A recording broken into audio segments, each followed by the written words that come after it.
Young Cashier pays for a poor black stranger, not knowing he was the CEO in disguise. The cold was a living thing.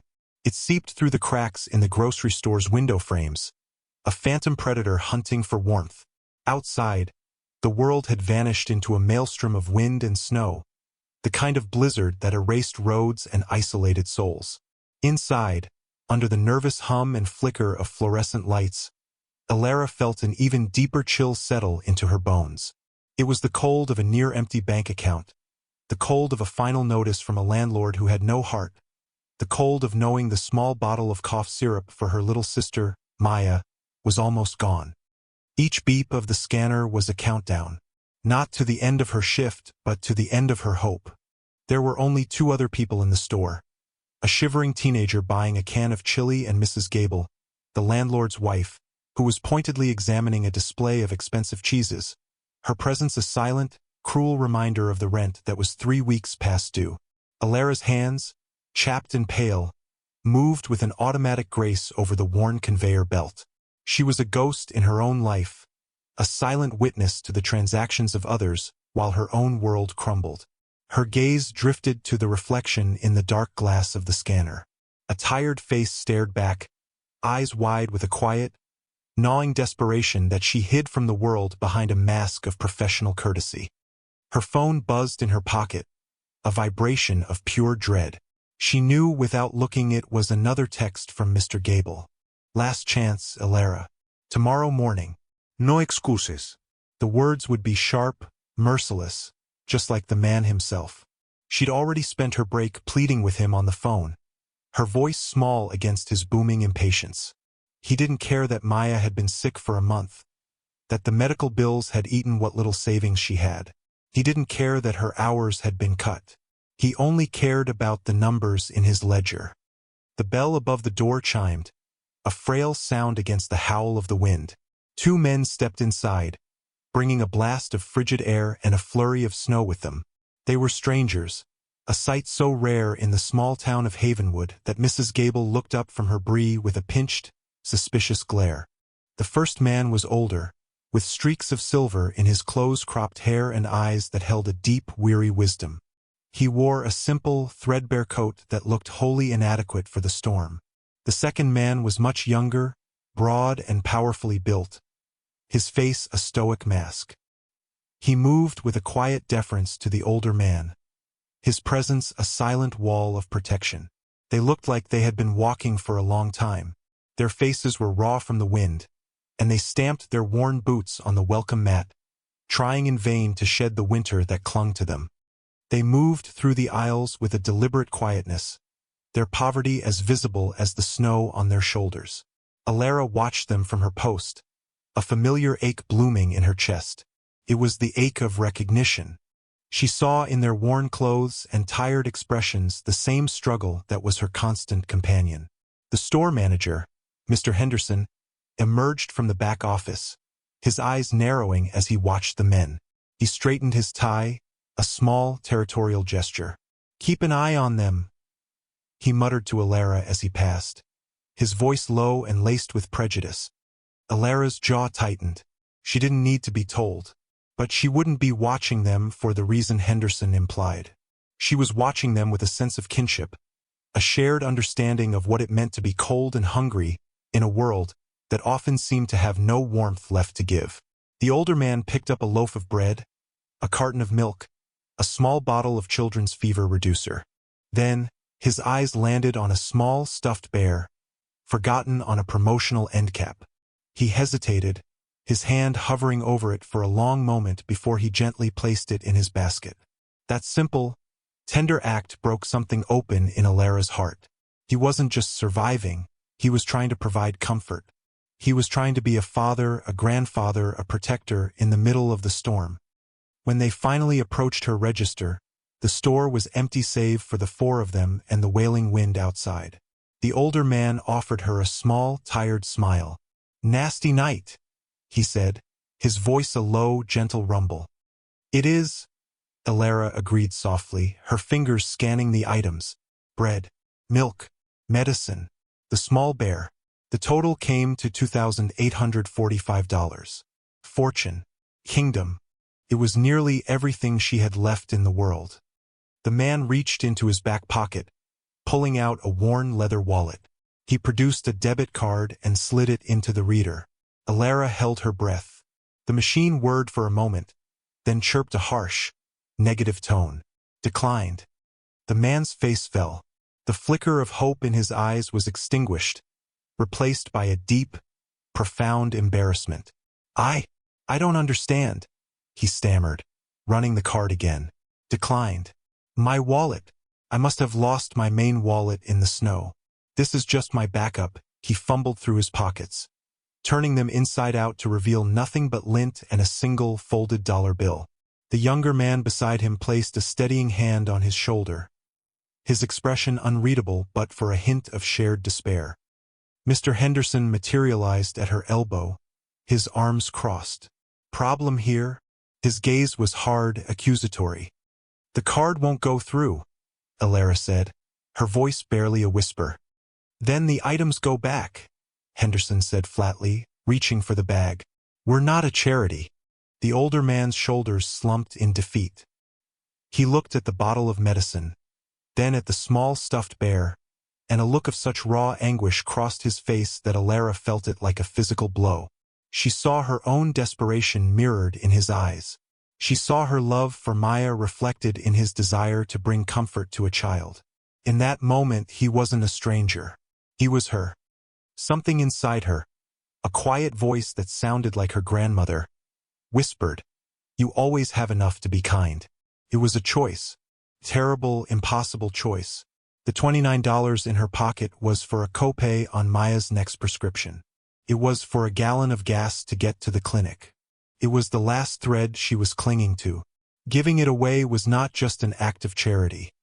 It was an act of self-destruction. It was leaping from a cliff with no certainty of a safe landing. Mr. Henderson began to pull the items from the bag, his movements brisk and dismissive. The milk, the bread. He reached for the medicine. Stop, the word left Alara's lips before she had even consciously formed it. It was quiet, but it cut through the tension in the air. Henderson froze, turning to look at her. The two strangers stared, their expressions a mixture of shock and confusion. With trembling fingers, Alara reached into the pocket of her worn cardigan. She pulled out the crumpled bills she had guarded so fiercely. 3 5s, a 10, and 4 1s. $29. She smoothed them out on the counter, her heart pounding a frantic rhythm against her ribs. She avoided Henderson's incredulous, furious gaze and looked directly at the older man. "I'll get it," she said. Her voice was steady now, infused with a strange calm. It was the calm that comes after the worst has already happened, the peace of letting go. She pushed the money toward the register. She rang up the sale, her own sale, paid for with her own last dollars. The drawer popped open with a cheerful ding that sounded like a death knell. She placed the money inside, closed the drawer, and handed the receipt to the stunned man. She pushed the bag gently across the counter toward him. "Here you go," she said, offering a small, fragile smile. "Stay warm." The man was speechless. He stared at the bag, then at her, his eyes shining with unshed tears. For a long moment, the only sound was the howling of the wind, a mournful chorus to the quiet drama unfolding under the flickering lights. The younger man's stoic facade finally cracked, his mouth slightly agape in disbelief. Even Mr. Henderson seemed too shocked to speak, his face a mask of contemptuous astonishment. I can't accept this," the older man finally managed, his voice thick with emotion. "You don't know me. This is too much." "It's just groceries," Alara said, the lie feeling heavy on her tongue. It was so much more than that. It was rent. It was medicine. It was survival. Someone's child needs that medicine. That's all that matters. Her gaze flickered to the small bear peeking out of the bag. "And that bear looks like he's going to a good home." The man reached across the counter, his calloused hand gently covering hers.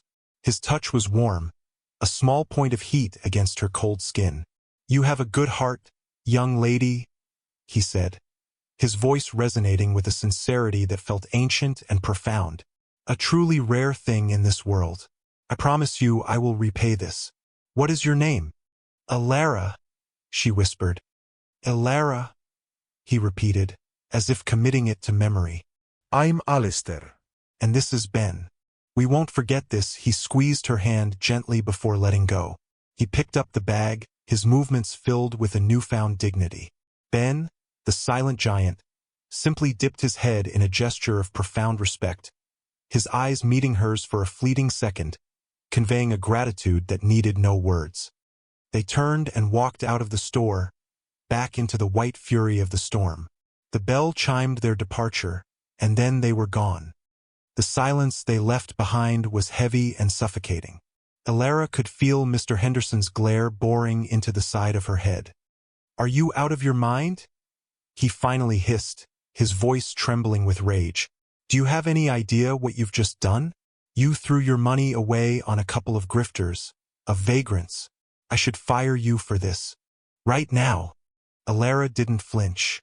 She turned to face him, her chin held high. The fear was still there, a cold knot in her stomach, but it was overlaid with a strange, fierce sense of peace. She had done the right thing.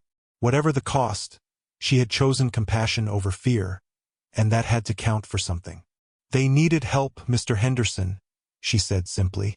"Their child needed medicine." "Their child," he scoffed, his face twisting in a sneer. "You believe that story? They played you for a fool, Alara. A bleeding heart fool. Don't come crying to me when you can't pay your own bills." He stormed back toward his office, slamming the door behind him. Alara stood alone in the empty store, the hum of the refrigerators and the howl of the wind her only companions. She touched the empty pocket of her cardigan. The warmth from the stranger's hand still lingered on her skin. She had nothing left, absolutely nothing, and yet, for the first time in a very long time, she didn't feel entirely poor. The next day, the world was buried. Snow was drifted up to the windowsills of her small, drafty apartment. The power had gone out overnight, and the only light came from the weak, gray daylight filtering through the frosted panes. The only heat came from the gas stove, where a small pot of water simmered. Alara and Maya were huddled under a pile of blankets on the sofa, their breath pluming in the frigid air. Maya's cough was worse, a dry, rattling sound that tore at Alara's heart with every gasp. The money was gone. The act of kindness that had felt so right in the warm light of the grocery store now felt like a catastrophic, foolish mistake in the cold reality of the morning. She had sacrificed her sister's well-being for a stranger. The thought was a shard of ice in her gut. Mr. Henderson's words echoed in her mind. A bleeding heart fool. Was that all she was? A heavy, pounding knock on the door made them both jump. It wasn't a friendly knock. It was insistent, angry. Alara knew who it was before she even saw the silhouette through the peephole. Mr. Gable. He had somehow made it through the unplowed streets, his greed a more powerful force than a historic blizzard. She opened the door a crack. His face was red from the cold and fury. He didn't wait for an invitation, pushing the door open and stepping inside, bringing a swirl of snow and icy air with him. "The money, Alara," he said, his voice devoid of any warmth.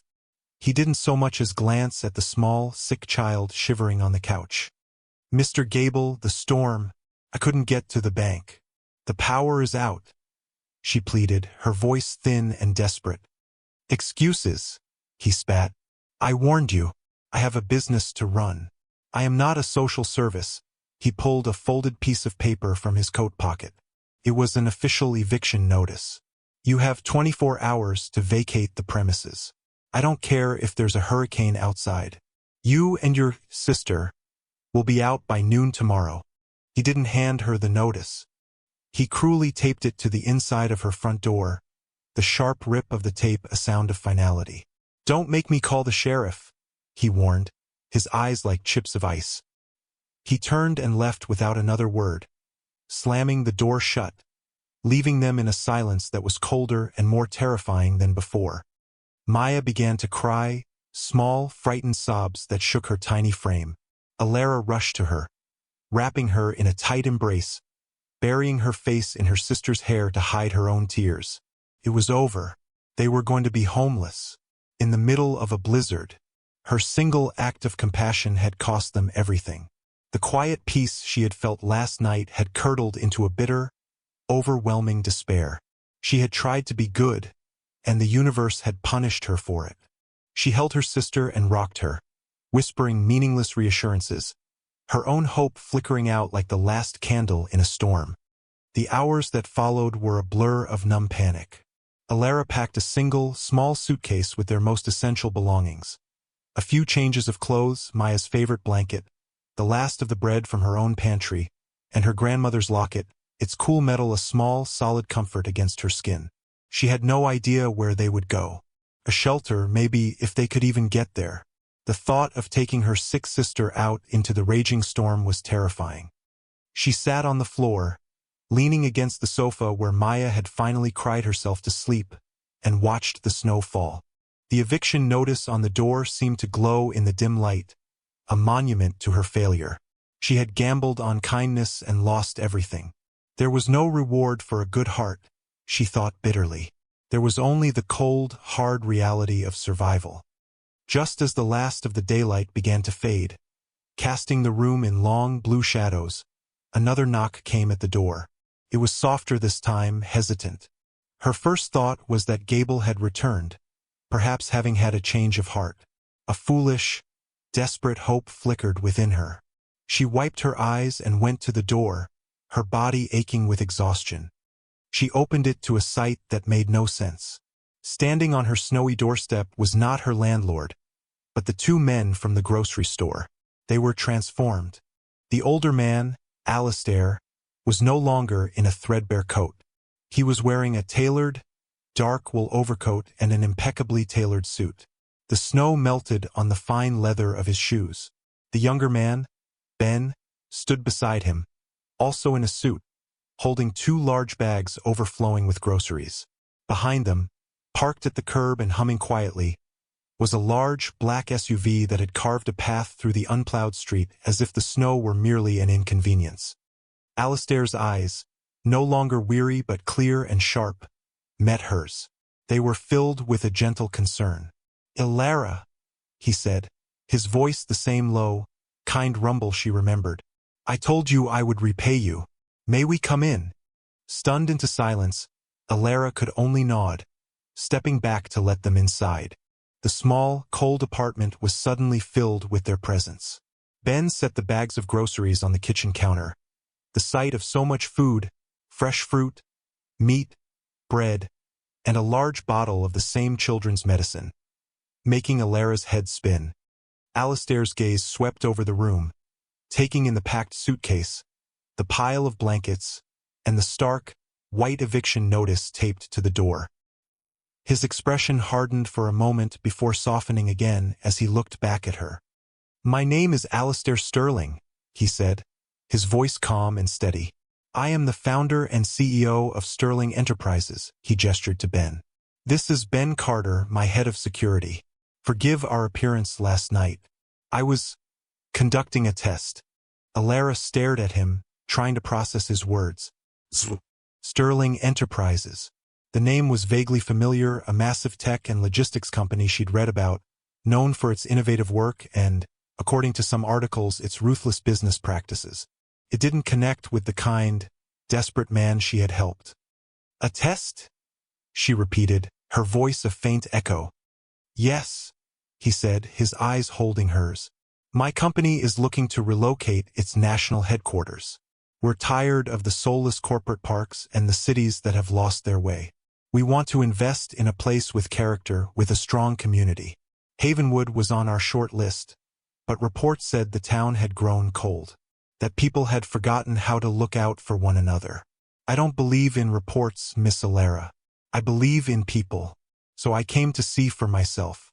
I dressed down, took a deactivated card, and went out into the storm to see what would happen." He paused, his expression growing somber. "For hours, I saw exactly what the reports described. Suspicion, indifference, until I met you." He took a step closer. "You had next to nothing. I saw it in your eyes. I saw the worry, the struggle. And yet, you gave what you had left to a complete stranger because you thought his child was in need. You didn't do it for a reward. You did it because it was the right thing to do. You, Elara, are the true character of this town. Just as a fragile tendril of hope began to unfurl in Elara's chest, a third furious knock rattled the door. It swung open, and Mr. Gable stormed in, his face purple with rage. He was followed by a weary-looking sheriff's deputy. "That's it. Time's up," Gable shouted, pointing a triumphant finger at Elara. "I want her out. Her and these accomplices." He sneered at Alistair and Ben, his eyes raking over their expensive suits with contempt. "What's this, Elara? You brought in some fancy-dressed con men to try and scare me? It won't work. You're trespassing. All of you." The deputy shifted uncomfortably. "Ma'am, I'm sorry, but he has a legal eviction order." The world tilted back into chaos. Elara's nascent hope withered and died. Of course it was a lie. This had to be an elaborate scam. The CO story was just a cruel trick, and now she was not only being evicted, but she was also being accused of being a criminal. Her ruin was absolute, public, and humiliating. She instinctively moved to stand in front of the sofa where Maya was stirring, shielding her from the ugly scene. She felt a tear slide down her cheek, hot with shame and despair. Even now, facing the absolute end, a part of her did not regret helping Alistair. She only regretted that her sister had to pay the price. Alistair Sterling did not raise his voice. He did not argue or protest. He simply looked at Mr. Gable with an expression of profound pity, as if observing a small, angry insect. Then he turned his calm, assessing gaze to the deputy. He pulled out a sleek, modern phone and made a single, brief call. His voice was quiet, but it carried an undeniable weight of command that filled the small apartment. "Jessica, it's Alistair." "Yes." "I need you to contact the manager at Havenwood First National. Authorize the wire transfer immediately. The full asking price for the property at 412 Elm Street. Yes, the entire apartment complex. And contact my legal team. I want them to draw up a termination of contract for the property manager, a Mr. Gable." Effective immediately, he paused, listening. "One more thing. Get Sheriff Miller on the line for me." Mr. Gable's jaw dropped. He stared, sputtering, a mixture of disbelief and dawning horror on his face. You can't be serious. This is a joke." The deputy's radio on his shoulder suddenly crackled to life. "Unit 7, this is Sheriff Miller. What's your status on that eviction, son?" The deputy fumbled with the radio. "Sheriff, I'm on site. The tenant is here with 2 other individuals." "Stand down, deputy." The sheriff's voice crackled back, sharp and urgent. "I repeat, stand down. Apologize to Mr. Sterling for the inconvenience and return to the station. Now." The deputy's eyes widened in shock. He looked from his radio to Alistair, his professional demeanor crumbling into raw confusion. "Mr. Sterling?" he stammered. "Sir, my apologies." He gave a clumsy nod and backed out of the apartment, leaving Mr. Gable standing alone, his face ashen. Alistair ended his call and slid the phone back into his coat. He turned his full attention to the landlord, who now seemed to have shrunk by half. "Mr. Gable," he said, his voice as cold and hard as a diamond. "As of approximately 3 minutes ago, I became the legal owner of this building. Your services are no longer required. I believe you have some personal effects to collect from the management office. I suggest you do so before my security team arrives to escort you from my property." Gable opened and closed his mouth like a fish, but no sound came out. The foundation of his small, cruel world had been obliterated in less than 5 minutes. He gave Elara one last look, a pathetic, venomous glare, and then he fled, stumbling out into the snow. The silence that descended was profound. Elara stood frozen, her mind struggling to catch up with the impossible reality of what had just happened. Alistair Sterling walked over to the door and gently peeled the eviction notice off the wood. He tore it into 4 neat pieces and let them flutter into a nearby trash can. He then turned to her, his expression once again soft and kind. "Alara," he said gently. "I believe I owe you for a bag of groceries," he smiled. "Consider your past and future rent in this apartment permanently paid. In fact, my legal team will be drawing up the papers to transfer the deed to you. This home is yours." Alara felt her knees go weak. She gripped the back of a chair for support, tears now streaming freely down her face. But they were no longer tears of sorrow. They were tears of shock, of relief, of a gratitude so immense it felt like it would break her apart. "But that's not all," he continued, his voice resonating with purpose. "As I said, Sterling Enterprises is moving to Havenwood. We're going to build a new campus just outside of town. It will bring hundreds of jobs, revitalize the local economy, and breathe life back into this community. We're also establishing a charitable foundation, the Sterling Foundation for Community Outreach, to manage our local investments, fund scholarships, and support families in need. A town is only as strong as its most vulnerable citizens." He paused, his eyes locking with hers. "And a foundation like that needs a director, someone with integrity, someone with compassion, someone who understands what it means to give when you have nothing, who chooses kindness when the world offers only cruelty." He smiled warmly. "I want you to run it, Alara. We'll provide all the training you need. The position comes with a salary that will ensure you and Maya will never have to worry about money, or medicine, or a cold apartment ever again. What do you say?" The offer was so far beyond the scope of her imagination that she could barely comprehend it. Director of a foundation. Her? The girl who couldn't even afford rent? The girl who was a fool for a stranger? She looked at Maya, now awake and watching the scene with wide, curious eyes. She looked at the bags of groceries on her counter, a feast in their barren kitchen. She looked at this powerful, kind man who had seen a light in her when all she could see was darkness. "Yes," she whispered, the word a prayer of acceptance. "Yes, thank you." The news of what happened at Alara's apartment spread through Havenwood faster than the snow could melt. It became an instant legend, a modern-day fable told over coffee at the diner and in the aisles of the now-famous grocery store. The story of the quiet cashier and the disguised CEO became the town's own redemption narrative. Mr. Gable left town in disgrace. Mr. Henderson was promptly fired by the grocery store's owner, who, in a stroke of poetic justice, called Alara personally to apologize for his manager's behavior and offer her the job. She politely declined, her future now brighter than she could have ever dreamed. The change in the town was palpable.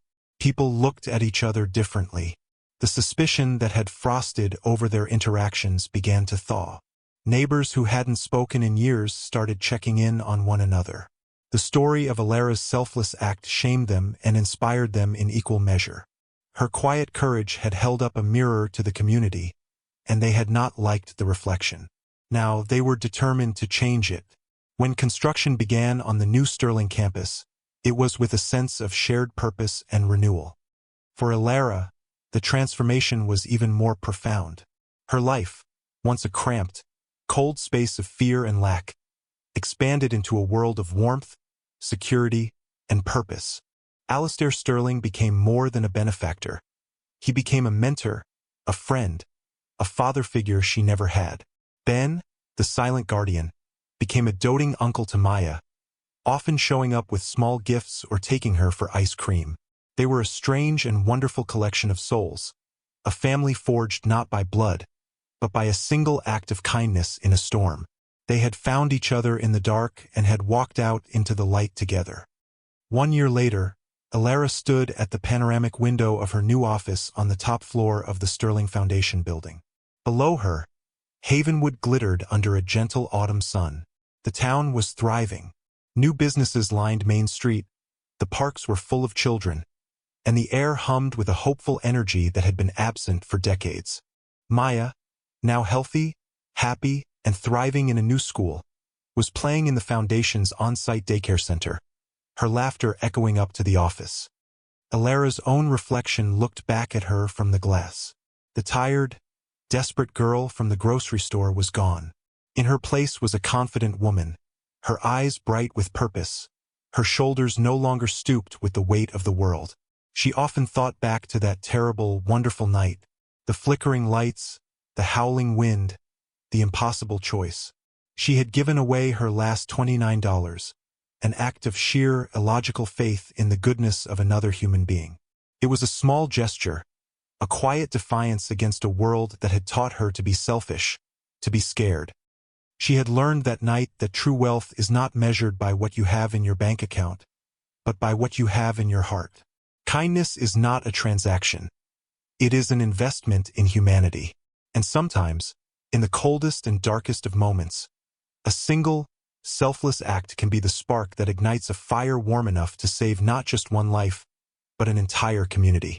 Her story, and the town's, was a living testament to the simple, powerful truth that what you give away will always, in the most unexpected of ways, come back to you. What do you think? Do you believe a single act of kindness has the power to change the world?